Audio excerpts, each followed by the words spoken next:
Hello ladies and gentlemen, thank you very much indeed for tuning into this short screen tutorial on how to answer each and every question on the Edexcel 9 to 1 GCSE history paper, paper 1, first examination June 2018. In the case of my students, it's this exam right here, Warfare and British Society from 1250 to 2003 and London in World War II, 1939 to 45. So let's get into it, shall we? Well, that's what the paper will look like, and these are the three foci. So historical knowledge and understanding, second order concepts, which really just means that which the question is focusing. Is it cause, consequence, significance? There you have it. And finally, you'll be looking at some AO3 as well, which are your source skills.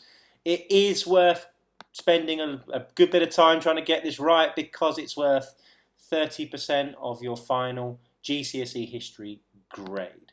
So you'll have 6 questions. Yep, 6 questions. That's how many marks they're worth. This is the focus right here, split into 2 halves. Section A, your historic environments, that's London. Section B, your thematic study, that's warfare over time, if you're one of my students. It's worth noting, if I don't teach you, you may well be studying one of the other paper 1 variants, which is either crime and punishment and or medicine through time. So just check. However, some of the sort of generic exam technique advice may well still apply, but it is worth checking with your teacher. Okay, so here we have the syllabus for the sort of change over time element, warfare over the ages. You can print screen that if should you wish to. And then there is the London in World War II element or an element thereof. Again, you can do the same should you want to. If you're one of my students, you may well benefit from downloading this. It's the Knowledge Organizer. You can get it from historychappy.com. Essentially, it just outlines the key areas of change and continuity across the sort of 4 key themes, from weapons to experience of civilians. It's no substitute for good revision of your own, merely a supplement. But it's there if you want it, and I hope if you do download it, it does prove to be useful. Okay, question 1 then. 1 of 6. It's worth 4 marks. It's split into 2 halves, and you need to describe 2 features of something. Now, Edexcel have only given you 6 lines because that's really all you need to write. Any more than that, you are wasting good time. And if you look at the mark scheme, well, it's really straightforward. You just get a mark for each feature, and then you get a mark for a piece of relevant evidence supporting that feature. So really straightforward. Edexcel suggests about 5 minutes on this, but you may even be able to get away with less. Easy marks in the bank, just don't spend too much time answering that one. There we have sort of, well, it's in action there, and if you want to do some practice questions, there are some for you. All right. 2A will give you 2 sources, 2 primary sources, and always ask how useful they are for the purposes of a specific inquiry. You will need to, in your answer, use the sources and your own knowledge of the historical context, so what was happening at the time when these sources were made. Okay, so what do we need to do to be successful? Well, we need judgments on source utility, so source use, for the purposes of the inquiry that you asked. Applying valid criteria for with developed reasoning, which takes into account how the provenance affects the usefulness of the source content. Now, in this sense, provenance is going to mean the nature of the source, the origin of the source, and the purpose of the source. Nature is what type of source is it? Is it a magazine, a diary extract? Origin is who or whom made it, and the purpose is what was it made for. Remember, sources are constructs. They were usually made for something, for a reason. So that's what provenance means: nature, origin, purpose, or not. And the sources are analysed to support reasoning about their utility or use. Contextual knowledge: this is knowledge that you bring to the table about when, where, sort of the environment in which these, or context in which these sources were made or created. So that sounds a bit bitty, but what do we need to do? Well, we need to look at what's in the source, and we need to look at the provenance of the source and some contextual knowledge, but we need to link that back to the purposes of the usefulness for the particular inquiry. What we need to avoid doing is just talking about provenance for provenance sake. That won't get us very far, if anywhere. It all needs to link back to the inquiry and the usefulness of these sources for that inquiry. And it's also worth noting that just doing provenance in a silo won't get you very far either. You can use the provenance, I suggest, to shed light on the source content. Okay, in terms of criteria, as I've just said, content here, provenance here, and context. Comprehensive, accurate, typical. Print screen that, save that, whatever you want to do. My key tip here is just make sure that everything you do links back to how useful these sources are for the purposes of the inquiry. Please don't just look at the content or the provenance of the context in a little bubble. That won't get us anywhere. It needs to be linked to how useful sources content is for the purposes of this inquiry, or how useful they both are for this inquiry, and then give a judgment. Okay. Section A, question 2B. It's really straightforward. Again, they've given you 3 lines per part because that's absolute maximum you need to be writing, and it'll always be asking how you could follow up on source A to find more out about something. So you'll ask for a detail that you'd follow up on, a question you would ask, what type of source you could use to help with that inquiry, and how this might help. Now, it's really important that when you're teasing out a detail from source A, it's something actually in the source that's specific, relevant, and of interest. Then the question you would ask has to be specific to further your investigation into this detail. What type of source you could use. My sort of key tip here is I wouldn't use the same type of source again to further your inquiry. I'd be looking at a different type of source. So if you're one of my students and you have sort of a picture from a newspaper, then you might want to use a mass observation diary, records from a transport provider or the government. You don't want to use the same type of source twice for the same investigation, and then just explain to the examiner how that might help answer the question. There's the mark scheme here. Just make sure the key tip here is that everything you talk about here isn't generic. It actually pertains to the source and is actually a genuine investigation, and that which you put here would further that investigation. There you have the mark scheme. I won't labour this too hard. There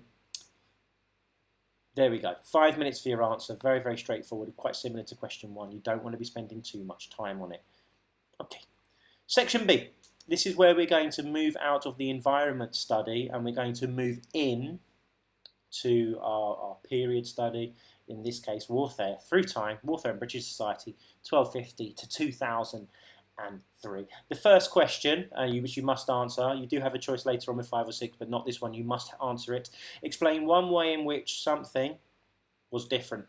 So you're looking at 2 periods of time, 4 marks. You do have a few lines there. Now what do we need to do? Well, let's look at the mark scheme. Features of the period are analysed to explain a difference. So you're always looking for a difference between these 2 periods of time, backed up by specific evidence to corroborate or support or reinforce that comparison. So you're given half a page of lines, allow 5 minutes. It's worth 4 marks, so you should keep the answer brief. Only 1 comparison is needed. So pick your comparison to show that point of difference. Now the key thing here is you show what it was like in period 1. So if it were this question, it would be the Crimean War. Okay, what was reporting like in the Crimean War? Then what was it like in the Iraq War? Then just highlight that difference. Okay? Clear difference there. Iraq War, the CNN effect, 24-hour news coverage. Person from the comfort of their own home can be almost in the battlefield via the vehicle of their television. The Crimean War, not so much. We won't go too much into it, but just highlight the difference, and you do that by showing what it was like in period 1, what it was like in period 2, and then highlight that difference for the examiner using specific evidence. There's an example for you, slightly different question. Explain one way in which the New Model Army was different to the English armies before it. So what my student has done there is show what it was like before, what it's like during the New Model Army, and then just highlighting that difference using precise evidence. Okay. Question 4, again, you have no choice about whether you answer this or not, you simply must. And it's always going to be explain why something. You get another question that's very similar to, if not identical, in paper 3, explain why. So it's about causation, why something happened. So in this case, it's explain why recruitment to the army in Britain has changed so much since 1900. Now, Edexcel will give you 2 bullet points, but the key is here, you must use information of your own. You do not have to use either of the bullet points given. You can do, and I suggest you do, just for ease of use, but you won't lose any marks if you do or don't. But you must talk about 3 things that are relevant to that question. Okay, so what do we need to do for our 10 to 12 marks? Because that's ultimately where we want to be. We need an analytical explanation directed consistently at the conceptual focus of the question, the why element, showing a line of reasoning that is coherent, sustained, and logically structured. So it's an analytical explanation that makes sense, it's coherent, it's straightforward, and it's focused articulately on the question. And then you need to support that with accurate and wide-ranging knowledge here. Interestingly, you can't get this grade if you don't go beyond the aspects prompted by the stimulus points. And if we go back then, well, 8 marks for level 3 answers that do not go beyond aspects prompted by the stimulus. So it really is important you talk about 3 things, whether it's 3 different things from the stimulus points, the 2 you're given plus 1, that's your call really, but just make sure so you don't cap your grade, you do talk about the 3 things. Okay, so the question asks you to explain the reasons why something happened, something changed. Allow about 15 minutes, that's about 5 minutes per reason. And you were given 2 information points, as we said. You do not have to use the points, but you don't lose marks by leaving them out. Higher marks are gained by adding in a point extra to that which you are given in the prompts. You'll be given 2 lines of 2 pages of lines, which is very generous. Doesn't mean you have to fill up the space. And interestingly enough, you don't need a conclusion for this. So you don't need to rank the reasons in order. However, you may want to sort of lead in with the most important reason is X, but then you go into your PEE paragraphs, should you wish to, but you don't need a conclusion. Introduction, just to scaffold your answer, then reason 1 with evidence, reason 2, evidence, reason 3, evidence. Quite straightforward. Just make sure you keep those paragraphs discrete, separate, so the examiner really does know you've talked about 3 separate things. Okay. Section B, question 5 or 6. Now you'll notice the word or because you don't need to answer both of them. It's not 5 and 6, it's 5 or 6. So pick one. The answer itself is worth 16 marks plus 4 marks for spelling, punctuation, grammar, and specialist terminology. So let's have a look how it's set up. Now this looks similar to the previous question because you're getting 2 bullet points. However, it's conceptually quite different. You're going to get a quote here. In this case, it's the creation of the new model army was a turning point in the composition of the army in Britain in the period circa 1500 to circa 1700. How far do you agree? Explain your answer. Okay, so you get 2 points there, and again, you must use information of your own. All right. It's a big question, this, so it's important we get our approach right because it's worth 20 marks overall. So what do we need to do for top marks? Let's go straight there, shall we? An analytical explanation is given which is directed consistently at the conceptual focus of the question, showing a line of reasoning that is coherent, sustained, and logically structured. Sounds very, very similar, if not identical, to the marks given in our previous question. Use accurate, relevant information that's wide-ranging and really focus on that question and nourishes it. And then finally, you've got some criteria for judgment. If you don't go beyond the stimulus points, you are capped and you will not be getting level 4. And there are your spelling, punctuation, and grammar, or spelling, punctuation, grammar, specialist terminology criteria. Just spell effectively, use grammar when appropriate, and use some specialist terms. Okay, sounds quite complex thus far, but it's really not. Can I just draw your attention to what I suggest my students do? You have a statement. I would support that statement using whichever bullet point you would like. Challenge that statement using the other bullet point and maybe a third point. Then reach a judgment on the extent to which that statement is valid. Simple as that. It's a 3-part answer, in my opinion. Now, you don't have to do it this way. This way is not mandatory, nor is it expected, nor is it explicitly endorsed by Edexcel. However, it's a straightforward way and allows you to show both sides of the argument before reaching a balanced, nuanced, detailed judgment. So support the statement, challenge the statement, reach a judgment on the extent to which that statement holds validity, which is the sort of outlook we have down in the corner here. On the one hand, on the other, reach a judgment.